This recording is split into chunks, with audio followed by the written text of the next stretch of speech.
नमस्कार मित्रांनो, स्वागत आहे तुमचं आपल्या हक्काचं चॅनल फन फिल्मी मराठीमध्ये। आज आपण रिव्हिजिट करणार आहोत सरकारनामा या चित्रपटाबद्दल। सरकारनामा हा चित्रपट 1998 साली प्रदर्शित झाला होता।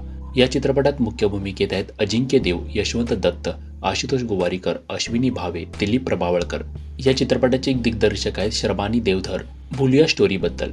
विश्वास हा एक सरकारी अधिकारी आहे जो जीर्ण झालेल्या इमारती चाळींची पाहणी करतो आणि त्यांना रिकामी करण्याची नोटीस देतो। तर अशाच एका चाळीची पाहणी करून त्या चाळीला पाडण्याची नोटीस तो देणार असतो, पण त्या चाळीला पाडण्यासाठी त्याचे सिनियर्स किंवा पोलीस त्याला मदत करत नाहीत, कारण त्या चाळीच्या मालकाची पोहोच मुख्यमंत्र्यापर्यंत असते। तर ह्याच दिरंगाई ती चाळ पडते आणि जीवितहानी होते। तर मुख्यमंत्री विश्वासला बोलवून त्याच्याकडची त्या चाळीच्या निगडीत फाईल आपल्याकडे ठेवून घेतात आणि विश्वासला चाळ पडली याचं जिम्मेदार ठरवतात आणि बडतर्फ करतात। त्यामुळे विश्वासचं आयुष्य उद्ध्वस्त होतं।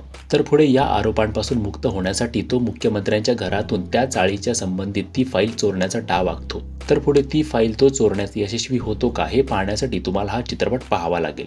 आता बोलूया काही पॉझिटिव्ह आणि निगेटिव्ह पॉइंट्स बद्दल। पहिले बोलूया पॉझिटिव्ह पॉइंट्स बद्दल। पहिलं तर चित्रपटाचा विषय चांगला आहे। कसे बिल्डर लोकांची मुख्यमंत्र्यापर्यंत पोहोच असते, त्यामुळे कार्यदक्ष अधिकाऱ्यांचे हाल होतात किंवा त्यांना सुद्धा या भ्रष्टाचाराच्या दुनियेत पाऊल ठेवावं लागतं। कसे राजकारणी हे निर्दयी असतात, आपल्या फायद्याचा विचार करतात, हे त्यावेळी मराठी चित्रपटातून दाखवण्यात आलं आहे, हे विशेष। आता बोलूया काही निगेटिव्ह पॉइंट्स बद्दल। या चित्रपटाची कथा चांगली होती तरी मध्यंतरानंतर हा चित्रपट भरकटतो। आपल्याला चित्रपट बघताना वाटतं की हा तर अजिंक्य आणि मुख्यमंत्र्यांमधील एक वैचारिक युद्ध आहे, पण नंतर मुख्यमंत्र्यांच्या मुलाच्या लग्नाचा प्लॉट येतो आणि तिथे अनेक कथा एकत्र येतात, त्यामुळे कुठेतरी मूळ मुद्द्यापासून हा चित्रपट बाजूला राहतो। दुसरा पॉइंट म्हणजे अजिंक्य देव हे चित्रपटाचे हिरो आहेत, पण मध्यंतरानंतर विश्वास हे पात्रच गायब होतं। पूर्ण क्लायमॅक्स मुख्यमंत्र्याच्या होणाऱ्या सुनेला भर मांडवातून पळवणे, मध्येच पत्रकाराचं त्याबद्दल शोध घेणे हेच चालू असतं। खरं तर हा प्लॉट मूळ कथेपासून दूर नेतो आणि शेवट तर एकदम अचानक होतो, म्हणजे मुख्यमंत्र्यांना लगेच अटक होते। हे सर्व नरेशनद्वारे दाखवलं आहे। असं वाटतं की पटकथेचा काहीच विचार झालेला नाही।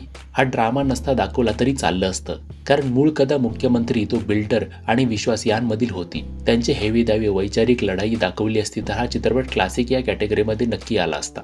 अजून एक न पटणारी गोष्ट म्हणजे या चित्रपटाच्या सगळ्या पात्रांचे कुठून ना कुठे कनेक्शन मुख्यमंत्र्याच्या मुलाच्या लग्नाशी होतं। हे इतकं कसं सोपं असू शकतं यावर विश्वासच बसत नाही। त्यामुळे कुठेतरी क्लायमॅक्स नंतर हा चित्रपट पकड सोडतो।